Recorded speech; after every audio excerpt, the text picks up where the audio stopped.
Hello friends. तो हाल ही में honourable supreme court के द्वारा एक गाइडलाइंस जारी की गई है। कौन से? राइट्स ऑफ सेक्स वर्कर्स, यानी जो सेक्स वर्कर्स होते हैं उनको लीगल माना गया है। यानी सेक्स वर्कर का जो प्रोफेशन होता है, ठीक है ना, वेश्यावृत्ति होता है, उसको लीगल माना गया है ऑनरेबल सुप्रीम कोर्ट के द्वारा, ठीक है ना। तो हाल ही में 2010 का एक मामला था, ठीक है, जिसकी सुनवाई करते हुए ऑनरेबल सुप्रीम कोर्ट के द्वारा कुछ गाइडलाइंस जारी की गई है। तो वो गाइडलाइंस क्या है, चलिए देखते हैं आज के सेशन में, ठीक है। इस वीडियो को लाइक करें, हमारे चैनल को सब्सक्राइब कर बेल आइकन जरूर प्रेस करें हमारी न्यू वीडियो सबसे पहले देखने के लिए। तो यहाँ पर जो ऑनरेबल सुप्रीम कोर्ट ने है, उस सुप्रीम कोर्ट के द्वारा क्या कहा गया है कि वेश्यावृत्ति गैर कानूनी नहीं है। यानी कि जो सेक्स वर्कर्स हैं, ठीक है ना, उनके द्वारा जो ऐसा काम किया जा रहा है वो भी एक रोजगार के अंतर्गत आता है, ठीक है ना। सेक्स वर्क भी एक रोजगार के अंतर्गत आता है। एक किस आधार पर ऐसे कहा है सुप्रीम कोर्ट ने, ये सारी चीज़ें डिस्कस करेंगे, ठीक है। अब यहाँ पर एक चीज़ बता दूं कि यहाँ पे फाइनल ऑर्डर नहीं हुआ है इस केस का, ठीक है। केस कौन सा था? Buddhadev Karmaskar versus state of West Bengal, इसको लीगल माना गया है, ठीक है।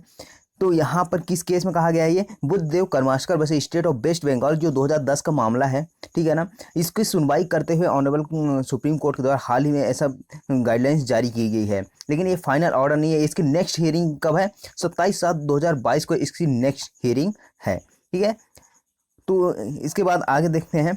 तो यहाँ पर सेक्स वर्कर्स को भी सम्मान से जीने का हक यहाँ पर दिया गया है सुप्रीम कोर्ट के द्वारा। तो यहाँ पर सुप्रीम कोर्ट ने क्या कहा है कि एक महत्वपूर्ण आदेश में ऐसा कहा है, ठीक है ना। कौन सा आदेश? जो जैसा अभी हमने केस बताया उसके आदेश में ऐसा कहा है कि वेश्यावृत्ति भी एक प्रोफेशन है। ऐसे में अपनी मर्जी से पेशा अपनाने वाले सेक्स वर्कर्स को सम्मानीय जीवन जीने का हक है। यानी कि जो स्वेच्छा से करते हैं, ठीक है ना, कि फोर्सफुली किसी से करवाया जा रहा है, इस पर नहीं।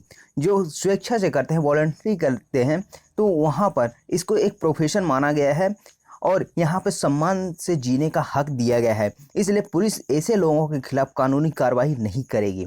जो स्वेच्छा से करते हैं उनके खिलाफ कोई ऐसी कानूनी कार्रवाई नहीं करेगी। तो यहाँ पर सुप्रीम कोर्ट के द्वारा इस मामले को लेकर केंद्र और राज्य सरकारों के साथ पुलिस को भी कई दिशा निर्देश जारी किए हैं, ठीक है। तो पुलिस को भी यहाँ पे कई मामले ऐसे आते हैं जहाँ पे पुलिस के द्वारा गलत तरीके से उनको ट्रीट किया जाता है।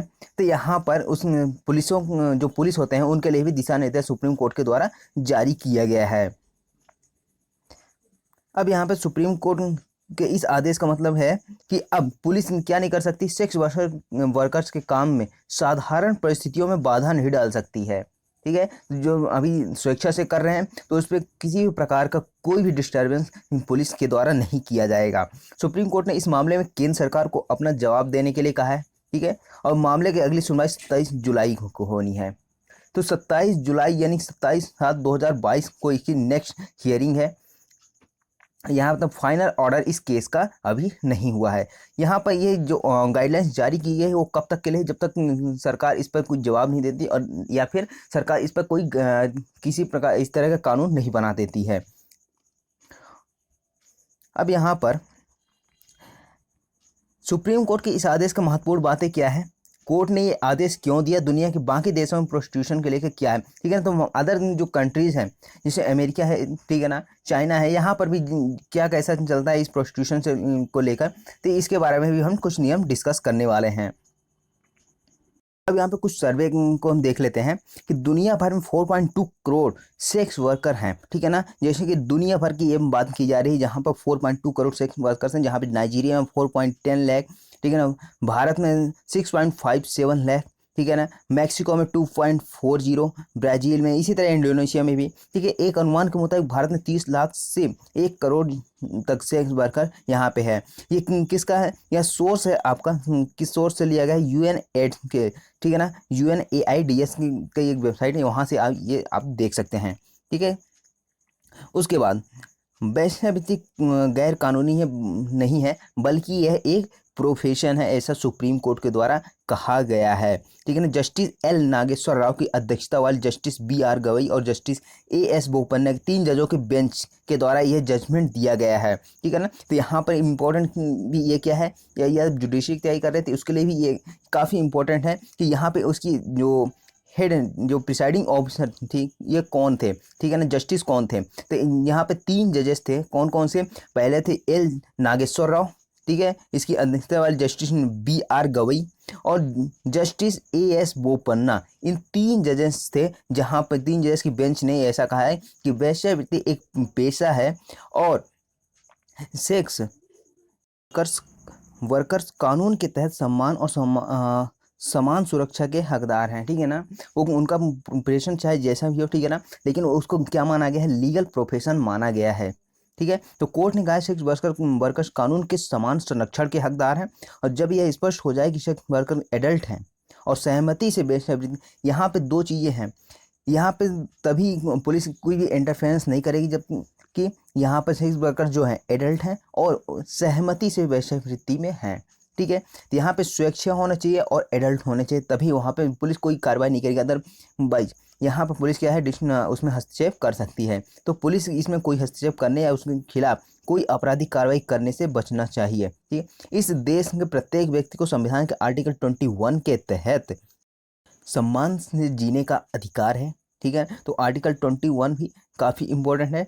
तो आर्टिकल 21 के तहत क्या है, सम्मान से जीने का अधिकार है, चाहे कोई भी व्यक्ति हो भारत के अंदर, ठीक है ना, या भी कहीं भी का भी हो, ये हर व्यक्ति का अधिकार है कि वो सम्मान से जिए, ठीक है। ये ऑनरेबल सुप्रीम कोर्ट के द्वारा कहा गया है। अब यहाँ पर बात करें तो यहाँ पे कौन कौन से महत्वपूर्ण दिशा निर्देश जारी किए गए हैं। तो सुप्रीम कोर्ट ने इस फैसले में कई कौन कौन से महत्वपूर्ण दिशा निर्देश जारी किए हैं, इसके बाद देखते हैं। तो फर्स्ट जो जारी किया है वो क्या बोला गया है कि सेक्स वर्कर्स को सहमति से यौन संबंध बनाने के लिए अरेस्ट, दंडित, परेशान या छापेमारी के जरिए पीड़ित नहीं किया जाएगा। यानी कि यदि वो क्या कर रहे हैं, अपने स्वेच्छा से कर रहे हैं और एडल्ट हैं, तो उनको किसी भी प्रकार का बाधा उत्पन्न नहीं किया जाएगा, ना ही अरेस्ट किया जाएगा, ना ही दंडित किया जाएगा, ना परेशान किया जाएगा, ना ही जब यहाँ पर रेड मारी जाती है, छापेमारी की जाती है, तो वहाँ पर पीड़ित को किसी तरह से उनको जो भी है उनको पीड़ित नहीं किया जाएगा, ठीक है। अब यहाँ पे दूसरा जो दिशा निर्देश जारी किया गया है वो सुप्रीम कोर्ट के द्वारा, वो क्या कहा गया है कि कोर्ट ने कहा है कि वैश्यालयों पर छापे के दौरान सेक्स वर्कर को अरेस्ट, परेशान नहीं करना चाहिए और जुर्माना नहीं लगाना चाहिए, ठीक है। तो यहाँ पे जो ब्रोथल हाउस होते हैं, ठीक है ना, ब्रोथल हाउस, यहाँ पे जो प्रोस्टिट्यूशन का काम किया जाता है, वेश्यालय होते हैं, वहाँ पे छापेमारी की जा रही है, तो वहाँ पर उसके दौरान सेक्स वर्कर्स ना तो अरेस्ट किया जाएगा, ना परेशान करना चाहिए, ठीक है, ना ही जुर्माना लगाना चाहिए, क्योंकि वह क्या है, स्वैच्छिक रूप से सेक्स वर्क अवैध नहीं है, ठीक है ना। तो किस आधार पर दिया है, क्योंकि वह एक प्रोफेशन माना गया है और वो क्या कर रहे हैं, जो प्रोस्टिट्यूशन ये काम कर रहे हैं, सेक्स वर्क का काम कर रहे हैं, वो क्या है कि वो स्वैच्छिक रूप से कर रहे हैं और वह एडल्ट हैं, वो जानते हैं क्या करना है क्या नहीं करना है, ठीक है ना। तो यहाँ पे केवल वैश्यालय चलाना गैर कानूनी है, ठीक है ना, ये काम करना गैर कानूनी नहीं है, ठीक है। उसके बाद नेक्स्ट जो दिशा निर्देश जारी किया गया है वो क्या है कि सेक्स वर्कर्स को उनके खिलाफ यौन उत्पीड़न की शिकायतों पर पुलिस को सेक्स वर्कर्स के साथ भेदभाव नहीं करना चाहिए। यानी कि जो सेक्स वर्कर्स हैं उनके खिलाफ यौन उत्पीड़न की शिकायत की जाती है तो पुलिस को क्या करना चाहिए, सेक्स वर्कर के साथ भेदभाव नहीं करना चाहिए और यौन उत्पीड़न के शिकार सेक्स वर्कर्स को हर सहायता उपलब्ध कराई जानी चाहिए, जैसे नॉर्मल व्यक्ति को कराई जाती है उस प्रकार इनको भी कराना चाहिए, ठीक है ना। तो यहाँ पर क्या है, इनको भी समान संरक्षण प्रदान किया गया है, क्योंकि है तो इंसान ना, ठीक है ना, ये रोजगार के अंतर्गत एक ऐसा काम कर रहे हैं, तो इनको भी क्या है, सम्मान से जीने का हक है। जिनमें तुरंत मेडिकल और कानूनी सहायता उपलब्ध कराना है, क्योंकि नॉर्मल व्यक्ति को भी मेडिकल सहायता मिलती है, कुछ भी हो जाए तो, ठीक है, तो इनको भी मिलनी चाहिए, कानूनी सहायता भी उपलब्ध करानी चाहिए। ये किसको, पुलिस को भी करानी चाहिए यदि शिकायत मिलती है पुलिस को तब।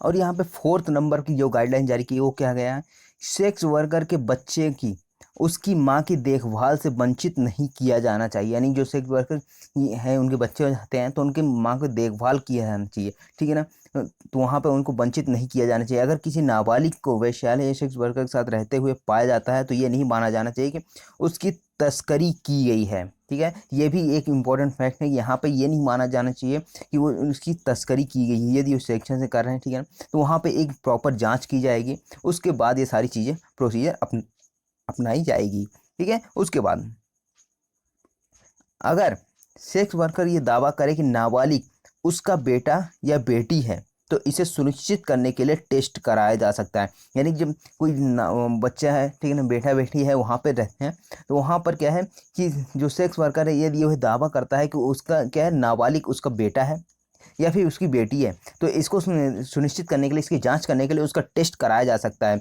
अगर दावा सही है तो नाबालिग को ज़बरदस्ती अलग नहीं किया जाना चाहिए, ठीक है। तो वहाँ पर अलग नहीं किया जाएगा, ये टेस्ट में पॉजिटिव आता है, ठीक है, कि हाँ उसी का बेटा है या फिर बेटी है, तो वहाँ पर इसको क्या है, उसको ज़बरदस्ती अलग नहीं किया जाएगा।